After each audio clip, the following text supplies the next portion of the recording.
فہد ندیم علی گڑھ سے پوچھتے ہیں قرآن پڑھنے کی صحیح ترتیب کیا ہے، کس ترتیب سے قرآن پڑھیں؟ بعض لوگ یہ اشکال کرتے ہیں کہ قرآن جس ترتیب سے نازل ہوا تھا ہم اس ترتیب سے پڑھتے نہیں ہیں.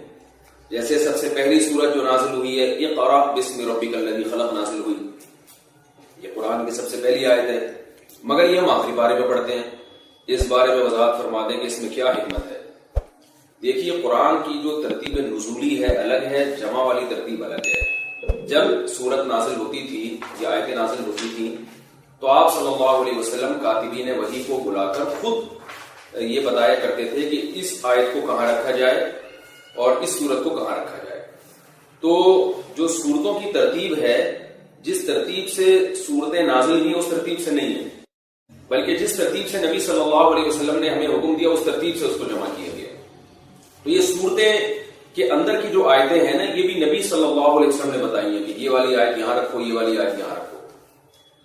اور جو صورتوں کی ترتیب ہے وہ حضرت عثمان رضی اللہ تعالیٰ عنہ کی بنائی ہوئی ترتیب ہے. حضرت عثمان کے دور میں جب قرآن کو جمع کیا گیا تو اس سے پہلے جو قرآن لوگوں کے پاس تھے، مختلف مصاحف تھے، اس میں کوئی صورت پہلے تھی کوئی بعد میں تھی، تو سب طرح سے پڑھنے کی اجازت دی گئی. مشہور حدیث ہے، حضرت عائشہ رضی اللہ تعالیٰ عنہ کے پاس ایک شخص آیا، اس نے کہا کہ میرے پاس جو مصحف ہے قرآن مجید ہے اس میں فلاں سورت سے پہلے ہے، اور فلاں صحابی کے پاس جو قرآن ہے اس میں تو فلاں سورت کے بعد ہے، تو یہ کیا ہے؟ حضرت عائشہ نے فرمایا اس سے کیا ہوتا ہے کہ وہ پہلے وہ سورت لکھی ہوئی ہے اور تم نے وہ سورت بعد میں لکھی ہوئی ہے، اس سے کچھ نہیں ہوتا. تو شروع میں یہ سب طرح سے اجازت تھی کہ اگر یہ سورت پہلے آ جائے یا بعد میں آ جائے تو اس سے کچھ نہیں ہوتا. لیکن حضرت عثمان رضی اللہ تعالیٰ عنہ کے دور میں جب امت میں قرآن کے معاملے میں اختلاف شروع ہوا تو حضرت حذیفہ رضی اللہ تعالیٰ عنہ نے آذربائیجان سے حضرت عثمان کو خط لکھا کہ آپ لوگوں کو ایک قرآن پہ جمع کریں ورنہ یہ امت اختلافات کا شکار نہ ہو جائے اور اس میں وہی اختلافات نہ ہوں جو یہود و نصارہ میں ہوئے تھے. تو حضرت عثمان رضی اللہ تعالیٰ عنہ نے بڑے بڑے صحابہ کو جمع کر کے ایک ترتیب پہ قرآن مجید کو جمع کیا. اس میں سورتوں کے اندر آیتوں کی ترتیب تو وہی ہے جو نبی نے بتائی ہے، یعنی سورتوں کے اندر جو ترتیب ہے نا، جس سورت کی پہلی آیت نبی نے بتایا پہلی ہے وہ تو پہلے نمبر پہ، جو دوسری آیت دوسرے نمبر پہ، وہ تو نبی کی بتائی ہوئی تھی.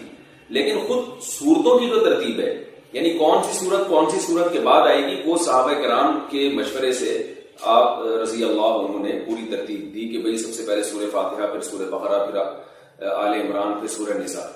تو یہ جو صورتیں ہیں ان کے اندر کی جو آیتیں ہیں یہ تو نبی صلی اللہ علیہ وسلم نے بتایا کہ کون سی آیت کس نمبر پہ آئے گی، یہ تو اللہ کی طرف سے، یہ اس میں تو رد و بدل کی بالکل شرع اجازت ہی نہیں ہے. یہ تو خدا کا قانون ہے. اللہ نے جس ترتیب سے نبی صلی اللہ علیہ وسلم کو بتایا اسی ترتیب سے رسول اللہ صلی اللہ علیہ وسلم نے صورتوں کے اندر جو آیتیں ہیں ان کو لکھنے کا حکم دیا. لیکن خود پوری صورت، یعنی پوری صورت میں کون سی صورت کس نمبر پہ ہوگی، یہ نبی صلی اللہ علیہ وسلم کے دور میں ہر ایک کو اجازت تھی کہ وہ جس صورت کو چاہے جس نمبر پہ لکھ لے.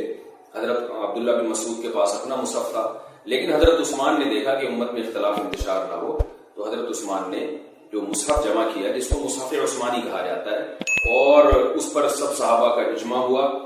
چند ایک صحابہ نے اختلاف اس معنی میں کیا کہ ہمارا نسخہ بھی ٹھیک ہے یہ بھی ٹھیک ہے. حضرت عثمان کی رائے یہ تھی کہ آپ کا اگرچہ ٹھیک ہے مگر اس کو آپ ختم کر دیں تاکہ امت کے پاس ایک ہی ترتیب سے قرآن ہو امت کے پاس. تو اس طرح سے پھر پوری امت کا بالآخر اجماع ہو گیا کہ حضرت عثمان نے جس ترتیب سے قرآن کو جمع کیا ہے اب اسی ترتیب سے چھپے گا، اسی ترتیب سے لوگ پڑھیں گے. تو یہ امت کا ایک اجماعی مسئلہ تھا امت کو اختلاف و انتشار سے بچانے کے لیے. تو اس لیے اب پوری امت کا اس پر اجماع ہے کہ جس ترتیب سے حضرت عثمان نے صورتوں کو جمع کیا ہے اس کو اب چینج کرنے کی اجازت نہیں ہے، کیونکہ پھر جو ہے نا وہ قرآن کہیں اختلاف کا شکار نہ ہو جائے اور جو ہے وہ اس میں کہیں لڑائی جھگڑے نہ شروع ہو جائیں. تو جو ترتیب، اور ویسے بھی ہمیں حکم ہے کہ نبی صلی اللہ علیہ وسلم نے فرمایا کہ علیکم بسنتی و سنت الخلفاء الراشدین المہدیین، میری اور خلفاء راشدین کی سنت کا اتباع کرو. تو حضرت عثمان بھی خلفاء راشدین میں سے ہیں، انہوں نے تمام صحابہ کی موجودگی میں، بڑے بڑے صحابہ کی موجودگی میں یہ کام کیا. تو لہذا اسی ترتیب پہ قرآن کو پڑھا جائے گا جس ترتیب پہ حضرت عثمان نے جمع کیا ہے تاکہ امت میں اختلاف انتشار پیدا نہ ہو.